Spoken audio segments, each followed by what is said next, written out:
Vana Isa in Estonian to Karen, Lindsay, and Lex.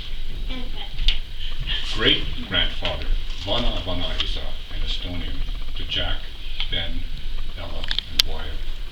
And devoted husband to my mother, Lydia. He was 98. His health had been failing for a long time. We knew this day would come. Frankly, we're relieved that his suffering is over. This is a happy time. I've had time over the last weeks and years to remember and to reflect on his life and what he left us.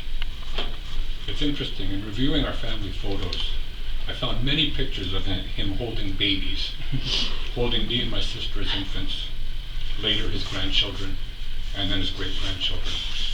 You could see the joy and the love in his eyes in these photos.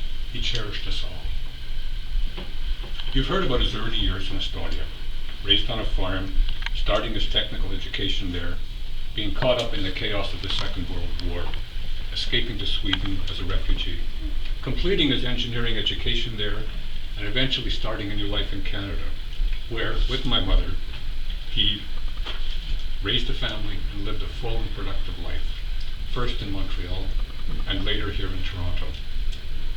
There were some principles and character traits that he lived by, and these shaped and influenced me and Tina as we were growing up. He aimed for excellence in all he did. He expected the same from us, excellence in school and in all our daily activities. He provided us with a solid foundation for success in our lives. My dad was a practical man, driven by data, and prepared to face the truth and reality. That helped him to be prepared to deal with life's challenges. For example, he made the arrangements for this funeral today several years ago. He knew it would be easier for all of us to have a plan in place, ready to go, and here we are. He was a creative problem solver and a very competent mechanical engineer. In his professional life, he designed paper-making machines, huge and complex things, using a slide rule and a drafting table in the days before computers did all the complicated calculations and designs. His expertise really contributed to the development of Canada's manufacturing infrastructure through the second half of the last century. My dad loved and supported his family, his friends and relatives, and his community. Tina and I grew up in a rich and lively environment that included lots of happy times, socializing with our parents' friends, like the Tams next door, learning Estonian at Sunday school, participating in Boy Scouts and Girl Guides, and attending many Estonian cultural events. We were part of an active Estonian community, and at the same time, we found our place in Canadian society.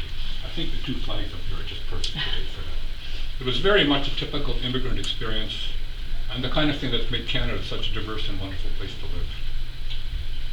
My dad loved the outdoors, probably a result of his early life on the farm in rural Estonia. He enjoyed fishing in the summertime. He would take me along whenever I wanted to go. And in the winter we'd go cross-country skiing together.